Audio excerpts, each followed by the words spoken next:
नमस्ते। आशा है आप सभी अपने घरों में कुशल पूर्वक होंगे। आज कक्षा 9वीं में लासा की ओर नामक पाठ का हम अध्ययन करने जा रहे हैं। यह लासा की ओर जो पाठ है, यह पाठ यात्रा वृत्तांत है और इसको लिखने वाले हैं राहुल सांकृत्यायन।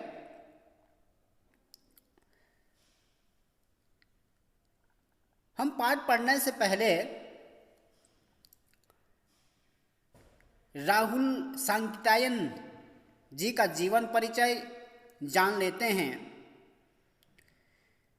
तो राहुल सांकृत्यायन का जन्म सन 1893 में उनके ननिहाल गांव पंदहा, जिला आजमगढ़ यानी उत्तर प्रदेश में हुआ। उनका मूल नाम केदार पांडे था। उनकी शिक्षा काशी, आगरा और लाहौर में हुई। सन 1930 में उन्होंने श्रीलंका जाकर बौद्ध धर्म ग्रहण कर लिया। तब से उनका नाम राहुल सांकृत्यायन हो गया।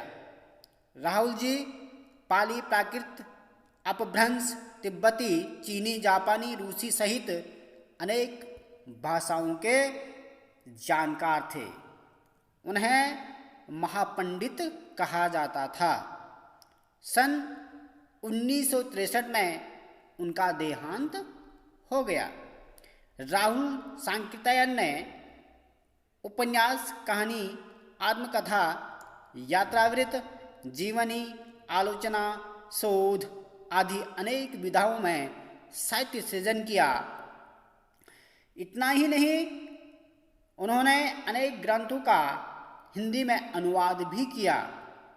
मेरी जीवन यात्रा जो 6 भागों में विभक्त है, दर्शन दिग्दर्शन, 22वीं सदी, बोलगा से गंगा, भागो नहीं दुनिया को बदलो, दिमागी गुलाम, घुमक्कड़ सास इनकी प्रमुख कृतियां हैं।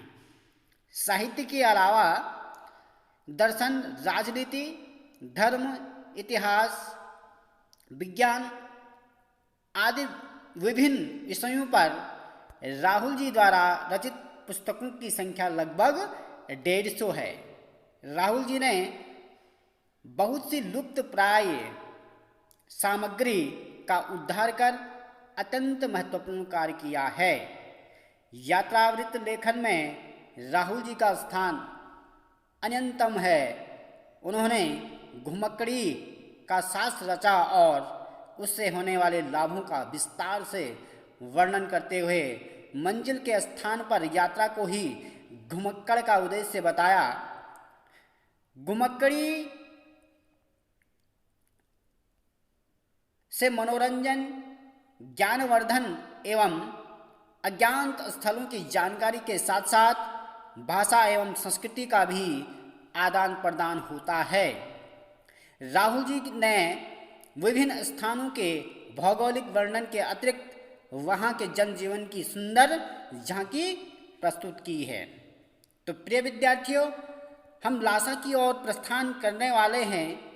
आप मानसिक रूप से तैयार हो जाएं कि यात्रा जब हम प्रारंभ करेंगे तो यात्रा में कई कठिनाइयाँ उत्पन्न हो सकती है, कई कठिनाइयाँ आ सकती हैं और कठिनाइयों के साथ साथ रोमांच भी होगा। इसलिए मानसिक और शारीरिक रूप से यात्रा करने के लिए आप लोग तैयार हो जाएं। यह जो यात्रा वृत्तांत है, ये लासा की ओर जो तिब्बत में स्थित है और तिब्बत की राजधानी है और वर्तमान समय में तिब्बत चीन के अधीन है। और यह एक पर्वतीय क्षेत्र है और पर्वतीय क्षेत्रों में यात्रा जो की जाती है वह सरल नहीं होगी। उसमें बहुत सारी कठिनाइयों का हमें सामना करना पड़ सकता है। जब हम किसी क्षेत्र की यात्रा करते हैं तो यात्रा करने से बहुत सारे लाभ हैं। जैसे हम उस क्षेत्र की भौगोलिक बनावट, नदियाँ, झरने, तालाब, पेड़ पौधे, भाषा, रंग रूप और संस्कृति, ये सारी चीज़ों की हमें जानकारी प्राप्त होती है। तो चलिएगा हम चलते हैं, यात्रा प्रारंभ करते हैं और आनंद लेते हैं लासा की ओर यात्रा का। तो संकलित जो अंश है, जो यात्रा वृतांत है लासा की ओर, ये राहुल जी की प्रथम तिब्बत यात्रा से लिया गया है, जो उन्होंने सन 1929-30 में नेपाल के रास्ते की थी। उस समय भारतीयों को तिब्बत यात्रा की अनुमति नहीं थी, इसलिए उन्होंने यह यात्रा एक भिखमंगे के छद्मवेश में की थी, यानी वेश बनाकर। वे भिखमंगे नहीं थे, भीख नहीं मांगते थे, लेकिन वेश बनाकर उन्होंने यह यात्रा प्रारंभ की और यह यात्रा पूरी की। इसमें तिब्बत की राजधानी लासा की ओर जाने वाले दुर्गम का अर्थ है कठिन रास्तों का उन्होंने बहुत ही रोचक शैली में क्या किया है, वर्णन किया है।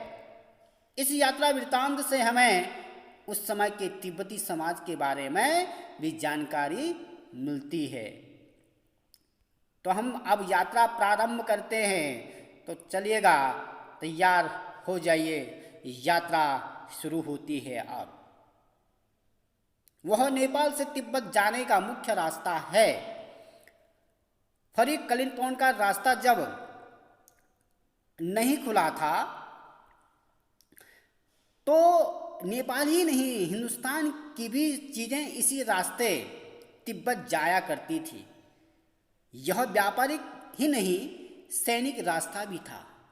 इसीलिए जगह जगह फौजी चौकियां और किले बने हुए हैं, जिनमें कभी चीनी पलटन रहा करती थी। आजकल बहुत से फौजी मकान गिर चुके हैं। दुर्ग के किसी भाग में जहां किसानों ने अपना बसेरा बना लिया है, वहाँ घर कुछ आबाद दिखाई पड़ते हैं। ऐसा ही प्रत्यक्ष एक चीनी किला था। हम वहाँ चाय पीने के लिए ठहरे। तिब्बत में यात्रियों के लिए बहुत सी तकलीफ़ें भी हैं और कुछ आराम की भी बातें। वहाँ जाति पाति, छुआछूत का सवाल ही नहीं है और न औरतें पर्दा ही करती हैं। बहुत निम्न श्रेणी के भिखमंगों को लोग चोरी के डर से घर के भीतर नहीं आने देते, नहीं तो आप बिल्कुल घर के भीतर चले जा सकते हैं। चाहे आप बिल्कुल अपरिचित हों, तब भी घर की बहू या सासू को अपनी झोली में से चाय दे सकते हैं। वह आपके लिए उसे पका देगी और मक्खन, सोडा, नमक दे दीजिए। वह चाय चोड़ी में कूटकर उसे दूध वाली चाय के रंग की बना के मिट्टी के टोटीदार बर्तन में रख के आपको दे देगी। यदि बैठक की तरह की जगह चूल्हे से दूर है और आपको डर है कि सारा मक्खन आपकी चाय में नहीं पड़ेगा, तो आप खुद जाकर चोड़ी में चाय मत कर ला सकते हैं। चाय का रंग तैयार हो जाने पर फिर नमक, मक्खन डालने की ज़रूरत होती है। तो कह रहे हैं कि वह नेपाल से तिब्बत जाने का मुख्य रास्ता है। जिस रास्ते से वो यात्रा कर रहे हैं, उस रास्ते की बात कर रहे हैं कि वह जो रास्ता है नेपाल से तिब्बत जाने का क्या है, मुख्य रास्ता है। अब इस यात्रा को 5 साल बाद की जो यात्रा है उससे तुलना कर रहे हैं। फरीक कलिम्पोंग का रास्ता जब नहीं खुला था, यानी इन्होंने जब 5 साल बाद तिब्बत की फिर यात्रा की तो फरीक कलिम्पोंग का रास्ता से की। उससे पहली जो यात्रा थी वो नेपाल के रास्ते से वो तिब्बत गए। तो नेपाल ही नहीं, हिंदुस्तान की भी चीज़ें नेपाल से होते हुए तिब्बत की जब यात्रा करते थे तो कह रहे हैं कि उस समय जो व्यापार होते थे इसी रास्ते से भारत एवं नेपाल की जो वस्तुएं थी वो तिब्बत जाया करती थी। व्यापार भी इसी रास्ते से होते थे। केवल व्यापारिक ही नहीं, ये सैनिक रास्ता भी था। और जब इस रास्ते से वो गए तो जगह जगह फौजी चौकियां थी और वह चीनी फौजी चौकियां और किले वो बने हुए थे। यानी व्यापारिक रास्ते के साथ साथ यह सैनिक रास्ता भी था, क्योंकि रास्ते में बहुत सारे क्या बने हुए हैं, चौकियां बनी हुई हैं, जिनमें कभी चीनी जो पलटन है, चीनी जो फौज है, चीनी जो टुकड़ी है, वो यहाँ रहा करती थी। आजकल बहुत से फौजी मकान गिर चुके हैं। जो वहाँ जो फौजी मकान बने हुए हैं, अब वहाँ चीनी पलटन नहीं रहते, इसलिए बहुत सारे जो फौजी चौकियाँ हैं, फौजी मकान हैं, वो गिर चुके हैं, वो टूट चुके हैं। दुर्ग के किसी भाग में, दुर्ग का अर्थ किला, जो किले बने हुए हैं उसके किसी भाग में जहाँ किसानों ने अपना बसेरा बना लिया है, यानी कुछ किसानों ने दुर्ग के किसी भाग में अपना बसेरा, यानी वो वहाँ बस गए, वहाँ अपना कार्य कर रहे हैं। वहाँ घर कुछ आबाद दिखाई पड़ते हैं, आबाद करते हैं, वहाँ बस्ती है, वहाँ लोग दिखाई देते हैं। नहीं तो ज़्यादातर जो भी किले टूट गए हैं, जो मकान गिर चुके हैं, वहाँ मानव बस्ती नहीं है, वहाँ लोग रहते नहीं हैं, खाली दिखाई देते हैं। केवल कुछ दुर्ग है, वहाँ कुछ आबाद हैं, लोग खेती बाड़ी करते हैं, वहाँ रह रहे हैं, आराम से अपना जीवन यापन कर रहे हैं। ऐसा ही परित्यक्त एक चीनी किला था।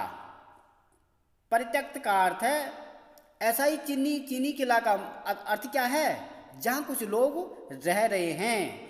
परित्यक्त का अर्थ यहाँ त्यागा हुआ, जो चीनी फौजियों के द्वारा त्याग दिया गया चीनी किला था, और वहाँ हम चाय पीने के लिए ठहरे।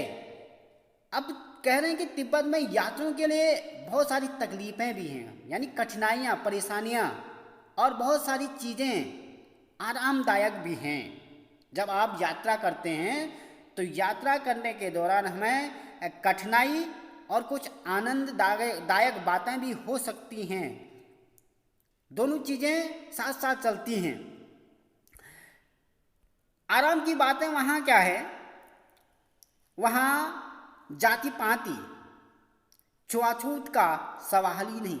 आराम की बात यह है कि वहाँ मनुष्य के बीच भेद नहीं है, सब समान है, जाति पाति का वहाँ कोई भेद ही नहीं। जिस प्रकार से हम अपने देश में देखते हैं कि यहाँ विभिन्न धर्म, जाति, संप्रदाय में बटे हुए हैं और आपस में लड़ते रहते हैं, झगड़ते रहते हैं। ये चीज़ें तिब्बत में नहीं दिखाई देती, और न ही औरतें पर्दा ही करती हैं, और वहाँ पर्दा प्रथा भी नहीं है।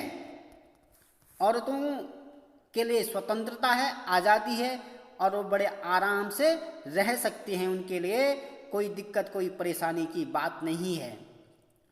बहुत निम्न श्रेणी के भिखमंगों को लोग चोरी के डर से घर के भीतर नहीं आने देते, और जो निम्न श्रेणी के जो चोरी करते हैं, जो भिखमंगे हैं, और वो चोरी भी करते हैं, चोरी करने के डर से वहाँ के जो स्थानीय निवासी हो वो अपने घर के अंदर उन्हें नहीं आने देते। नहीं तो आप बिल्कुल अनजान क्यों ना हो, आप उनके घर में जा सकते हैं, वहाँ चाय बना सकते हैं।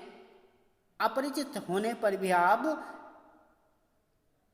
तब भी घर की जो बहू है या सासू की को अपनी झोली से चाय दे सकते हैं, वह आपके लिए उसे पका देगी। यानी यदि आप चाय बनवाना चाहते हैं उनसे, यदि चाय पीनी है, तो वहाँ किसी भी घर में आप जाएं, वो आराम से बिना किसी झिझक के, वो पूछेंगे भी नहीं आप कौन हैं, कहाँ से आए हैं, आपको वो चाय पकाकर दे देगी। वह आपके लिए उसे पका देगी। मक्खन और सोडा नमक दे दीजिए। वह चाय चोड़ी में कूट कर उसे दूध वाली चाय के रंग की बना के मिट्टी की टोटीदार बर्तन यानी खोटी, जिसका जो गर्दन थोड़ी ऊंची होती है, टोटीदार बर्तन कहते हैं उसे, यानी कूटकर दूध वाली चाय बना देते हैं। और वहाँ जो चाय बनती है उसमें सोडा और नमक और मक्खन डालकर वो चाय पीते हैं। वो वहाँ की परंपरा है। वहाँ उस प्रकार से वो खाद्य पदार्थ का निर्माण करते हैं। मैं रख के आपको दे देगी। यदि बैठक की जगह चूल्हे से दूर है और आपको डर है कि सारा मक्खन आपकी चाय में नहीं पड़ेगा, तो आप स्वयं ही चाय का निर्माण कर सकते हैं, चाय बना सकते हैं। तो आप खुद जाकर चोड़ी में चाय मत कर ला सकते हैं। चाय का रंग तैयार हो जाने पर फिर नमक मक्खन डालने की क्या होती है, ज़रूरत होती है। मैंने इससे पहले भी कहा कि वहाँ की जो परंपरा है चाय पीने की, वहाँ जो खाद्य पदार्थ बनाए जाते हैं, चाय जिस प्रकार से बनाई जाती है उसमें नमक मक्खन डालते हैं। आगे देखिएगा, परित्यक्त चीनी किले से जब हम चलने लगे तो एक आदमी राहदारी मांगने आया। परित्यक्त का अर्थ मैं पहले भी बता चुका हूं। परित्यक्त का अर्थ है त्यागना,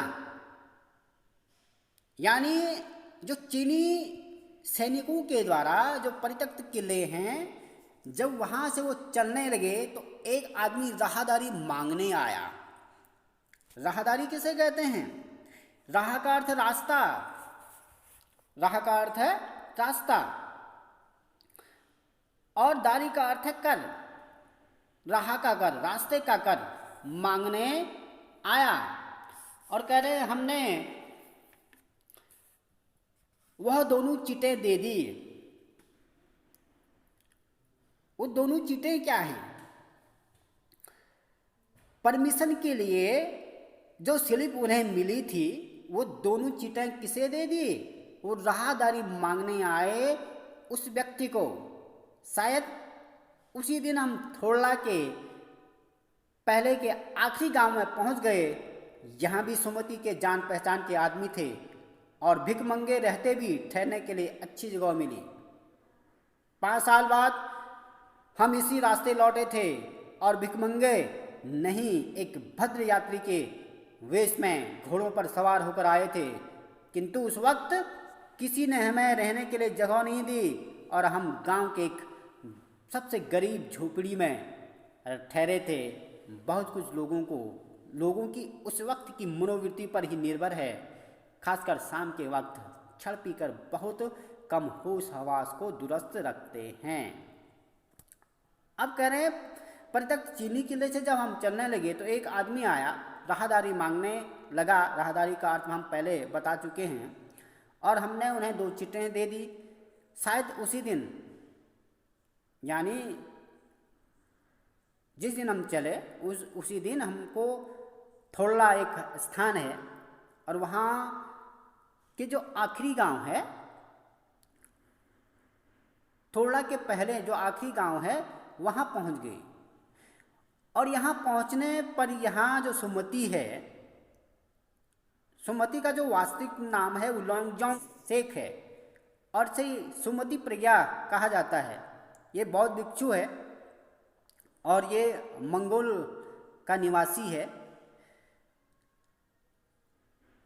और क्योंकि वहाँ सुमति के बहुत सारे जान पहचान के आदमी थे और भिख मंगे रहते भी ठहरने के लिए अच्छी जगह मिली। और हमारी जो वेश थी वो भिख मंगू की तरह थी।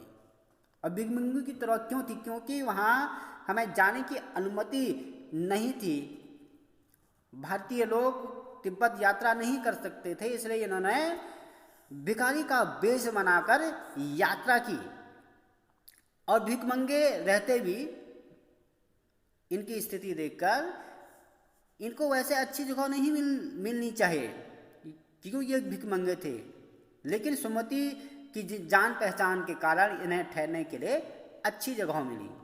इस यात्रा की तुलना वो 5 साल बाद की यात्रा से कर रहे हैं। इस समय जब 5 साल बाद इन्होंने यात्रा की तो उस समय अच्छे भेष में, ये यात्रा भद्र का अर्थ है संभ्रांत, यानी सुंदर, सेठ, धनवान दिखने वाली वेश में घोड़ों पर सवार होकर ये यात्रा करने आए थे। अब जब 5 साल बाद ये यात्रा करने के लिए वहाँ गए संभ्रांत वेश में, भद्र वेश में, तो उस वक्त किसी ने हमें रहने के लिए जगह नहीं दी। उसका कारण ये है, और हम गांव के एक सबसे गरीब झोपड़ी में रहे, 5 साल की बात कर रहे हैं। पहली यात्रा के बाद 5 साल बाद जो यात्रा उन्होंने की, उस यात्रा में इन्हें रहने के लिए अच्छी जगह नहीं मिली। एक भद्र संभ्रांत यात्री घोड़े में बैठकर फिर भी इन्हें अच्छी जगह नहीं मिली, क्योंकि उसका कारण ये है कि बहुत कुछ लोगों की उस वक्त की मनोवृत्ति पर ही निर्भर है। यदि हम समय पर यात्रा करते हैं और समय पर नहीं पहुंचेंगे तो शाम के समय वहाँ के लोगों की जो मनोवृत्ति होती है वो दुरुस्त यानी सही नहीं रहती, क्योंकि ये शाम के समय छड़ का अर्थ एक नशीला पदार्थ उसका सेवन करते हैं, और उसका सेवन जब ये करते हैं तो ये होश में नहीं रहते, और जब कोई व्यक्ति होश हवास में नहीं रहते तो उसके बारे में हम ज़्यादा नहीं कह सकते कि उसका व्यवहार उस व्यक्ति के साथ कैसा हो सकता हो जिद्दी प्रवृत्ति का हो, और अपने घर में रहने के लिए जगह न दें, तो ये उस समय, और हम समय पर नहीं पहुंचेंगे तो हमें रहने के लिए जगह नहीं मिल सकती। तो प्रिय विद्यार्थियों, आज इतना ही। इसका अगला वाला भाग हम अगले वाले वीडियो में पढ़ेंगे। इससे संबंधित कोई भी प्रश्न आपको समझ में नहीं आ रही हो तो अवश्य बताएं। इस पाठ से संबंधित प्रश्न आपको करने हैं। किसी भी समस्या के निदान के लिए आप अवश्य हमें कॉल कर सकते हैं।